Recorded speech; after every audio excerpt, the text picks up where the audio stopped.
ഇതിലെ കഥാപാത്രം നോക്കിച്ച് നോക്കുമ്പോഴേക്കും ദിലീപേട്ടനെ എന്താ പറയാ എന്ത് വേണേലും ചെയ്യാൻ പറ്റുന്ന ഒരു സ്പേസ് കിട്ടുന്ന ഒരു കഥാപാത്രമായിരുന്നു. ശരിക്കും ഇതേപോലെ ഒരു കഥാപാത്രം കിട്ടാനാണ് വെയിറ്റ് ചെയ്യുന്നത്. എനിക്ക് ഫ്രീഡായിട്ട് എന്ത് ഇല്ല, എന്റെ ഫ്രീഡത്തിന് ഇതിനകത്ത് ഞാനൊന്നും ചെയ്തിട്ടില്ല. കാരണം ഇത് ഇവര് കൺസീവ് ചെയ്ത സിനിമയാണ്. അല്ല, നമ്മുടെ കഥാപാത്രത്തിന്റെ ഫ്രീഡം അല്ല, അത് ഞാൻ പറഞ്ഞത്. ഈ കഥാപാത്രം എന്ത് ചെയ്യുമ്പോഴും ഞാൻ ഇവരോട് ചോദിക്കുന്നത് ഞാൻ ശരിയാണോ ചെയ്യുന്നത്, ഇതിങ്ങനെ മതിയോ, ഇത് ഇത്രത്തോളം മതിയോ എന്ന് ഇവർ ഓക്കെ പറയുന്ന ആ രീതിക്ക് തന്നെയാണ് ഞാൻ പോയിട്ടുള്ളത്. മനസ്സിലായില്ലേ? കഥാപാത്രം എന്ന് വെച്ചിട്ടുണ്ടെങ്കിൽ അതിന്റെ അളവ് പോലും നിശ്ചയിച്ചത് ഇവരാണ്. ഇങ്ങനെ ഇതാണ് നമുക്ക് വെച്ചത്. അതിപ്പോ അതിലെ എല്ലാ ആർട്ടിസ്റ്റുകളും ലാലേട്ടൻ വരെ എപ്പോഴും ഞാൻ കണ്ടതിൽ ഏറ്റവും കൂടുതൽ ഒരു ഡയറക്ടറെ എന്താ പറയാ ഭയങ്കര വാല്യൂ കൊടുത്ത് ഡയറക്ടർ പറയുന്നത് അങ്ങനെ തന്നെ മീൻസ് ഒരു ഇതുമില്ലാണ്ട് പുള്ളിക്ക് അത് ഓക്കെ ആണെങ്കിൽ ഓക്കെ. അത് പുള്ളിക്ക് ഇഷ്ടമാണോ ഇല്ല എന്നുള്ളതല്ല, ആ ഡയറക്ടർ എന്താ ആഗ്രഹിക്കുന്നു അത് കൊടുക്കുന്നു. നമ്മൾ ചിലപ്പോൾ ആർഗ്യുമെന്റിലെങ്കിലും പോകും, അല്ല അത് കുഴപ്പമാവണില്ലേ, അത് ഇതാവണില്ലേ എന്ന് ചോദിക്കുന്ന ഡയറക്ടർ ഒന്ന് രണ്ടു തവണ പറയും.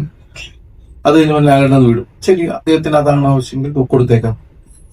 നമ്മൾ പിന്നെ ആർഗ്യ ചെയ്തത് വാങ്ങിച്ച് നമുക്ക് ചോദിക്കാൻ നിൽക്കും. നമ്മുടെ രീതിക്ക് ആക്കാൻ ശ്രമിക്കും. ആക്കാൻ രീതിക്കല്ല, നമ്മൾ പറഞ്ഞത് അത് വേണ്ടേ എന്ന് പറയുന്ന സ്ഥലത്തേക്ക് ചിലപ്പോൾ വരും. പക്ഷെ ഈ സിനിമയിൽ എല്ലാവരും ഇവർ ഉണ്ടാക്കിയ ഇവർ കണ്ട സിനിമയിലേക്കാണ് നമ്മളെല്ലാം. ഈവൻ ഞാൻ അത്ഭുതപ്പെട്ടത് ഈ ഇദ്ദേഹത്തിന്റെ ഗുരുവാണ് വിനീത് ശ്രീനിവാസൻ. ഈ വിനീത് പോലും ഞാൻ എന്താ ചെയ്യേണ്ടത് ചോദിച്ചപ്പോ എന്ന് പറയുന്ന ഒരു സാധനം ഉണ്ടല്ലോ. അപ്പൊ ആ ഒരു രീതിയിലാണ് എല്ലാവരും ഇതിനെ ബിഹേവ് ചെയ്ത്. ഇതിനകത്ത് ധ്യാൻ വിനീതുള്ള സീക്വൻസ് നിങ്ങൾ കണ്ടതാണ്. നമ്മൾ ഒരുപാട് തിയേറ്ററിൽ പൊട്ടിച്ചിരിച്ചു പോയതാണ്. കാരണം ഡേറ്റ് ലൈഫിൽ ധ്യാൻ വന്ന് നിങ്ങളുടെ മുമ്പിലിരുന്ന് പറയുന്ന തമാശകള് ഇതൊക്കെ അതാണ്. എന്റെ വീട്ടിൽ എന്നെ എന്റെ അച്ഛനെയും പറയണോടാ അതൊക്കെ ചോദിച്ചിട്ട് ചോദിച്ചാൽ ഇപ്പൊ ഞാൻ അത് സ്ക്രീനിലാണ് കണ്ടത്. എനിക്ക് അപ്പൊ കോംബോ ഇല്ല, കോമ്പിനേഷൻ ഇല്ല. അപ്പൊ ഞാനത് കണ്ടിട്ട് ധ്യാനോട് ചോദിച്ചു, ധ്യാൻ ഇത് എങ്ങനെയാ നീ പെർഫോം ചെയ്തത്? കാരണം ഒരു ചിരി പോലും ഇല്ലാണ്ട് ഭയങ്കര ഇതിൽ നിൽക്കുകയാണ്. അപ്പൊ ധ്യാൻ എന്റെ അടുത്ത് പറഞ്ഞാൽ, ചേട്ടാ അത് വർഷങ്ങൾക്ക് ഒരു ഇന്റർവ്യൂ ഉണ്ടായിരുന്നു, അതോടെ അത് കഴിഞ്ഞിട്ട് ഞങ്ങള് അങ്ങനെ വലിയ സംസാരമൊന്നും ഉണ്ടാവാറില്ല. അപ്പൊ അതുകൊണ്ട് എനിക്ക് ആത്മാർത്ഥമായിട്ട് അഭിനയിക്കാൻ പറ്റി എന്ന് പറയാം. അപ്പൊ അതൊക്കെ ആ ഒരു എന്ന് പറഞ്ഞിട്ട് അതിന്റെ പേരിൽ വിനീത ദേഷ്യമോ ഒന്നുമല്ല. അപ്പൊ ആ ഒരു രസകരമായിട്ട് വിനീതും ധ്യാനും ഒക്കെ ഇതിന്റെ കൂടെ തന്നെ നിൽക്കുക. കാരണം ഇതൊരു സ്പൂഫാണ്. ഇപ്പൊ വിനീത് തന്നെയാണ് ഈ മറ്റേ ചെന്നൈ എന്ന് പറഞ്ഞ കാര്യം പറഞ്ഞിട്ടുള്ള സ്ഥലം. കാരണം അത് വിനീതിന്റെ ഉള്ളിൽ അത് ഭയങ്കര കുഴപ്പമാണെങ്കിൽ ധനഞ്ജയ് ഒരിക്കലും അത് ചെയ്യുകയില്ല. എനിക്ക് തോന്നുന്നു ഞാൻ കാണുമ്പോൾ അത് ഡബ് ചെയ്ത് വെച്ചത് വിനീത് തന്നെയാണ്. കാരണം എന്ന് വെച്ചിട്ടുണ്ടെങ്കിൽ അത്രയും ആ സിനിമയെ സ്പൂഫായിട്ട് കാണുകയും മറ്റുള്ളവർ കളിയാക്കുന്നതിനെ ഉൾക്കൊണ്ടിട്ട് തന്നെയാണ്. അപ്പൊ ഒരു വിശാലമായ മനസ്സ് എന്ന് പറയുന്ന ഒരു സാധനം ഉണ്ട് ഇതിനകത്ത്.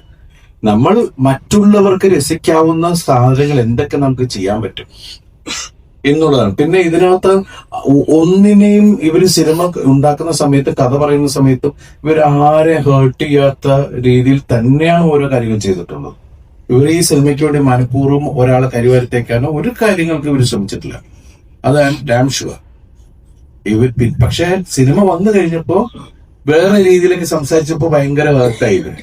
കാരണം ഒരു സിനിമ പണ്ടൊക്കെ എന്താ വെച്ചിട്ടുണ്ടെങ്കിൽ പെട്ടെന്ന് അത് മുറിച്ചു മാറ്റണം എന്ന് പറഞ്ഞിട്ടുണ്ടെങ്കിൽ ഫിലിം ആകുമ്പോൾ നമുക്ക് എഡിറ്റിന്റെ അപ്പൊ തന്നെ മറ്റേ പ്രൊജക്ട് റൂമിന്റെ ബാക്കിൽ കൊണ്ടിട്ട് അത് അത്ര അങ്ങോട്ട് കട്ട് ചെയ്ത് മാറ്റി ഒട്ടിച്ച് വിട്ടാൽ മതി. ഇന്നതല്ല. ഇന്ന് ഒരു സീൻ തൂക്കണമെങ്കിൽ അതിൽ 2 ഡയലോഗ് മാറ്റണമെങ്കിൽ എത്ര പ്രോസസ്സാണെന്ന് അറിയാം. അത് പിന്നെ പോയി സെൻസറിന്റെ അവിടെ വരെ പോയിട്ട് തിരിച്ചു വരണം, എന്നാലേ ക്യൂബിൽ ഇത് പിന്നെ ലോഡ് ചെയ്യുള്ളൂ. ഒരുപാട് സമയമെടുക്കും. പിന്നെ ഒരു മനഃപൂർവ്വം ആരെയും ദ്രോഹിക്കുന്ന ഒരു കാര്യവും ഈ സിനിമയിൽ ചെയ്തിട്ടില്ല. ഹലോ.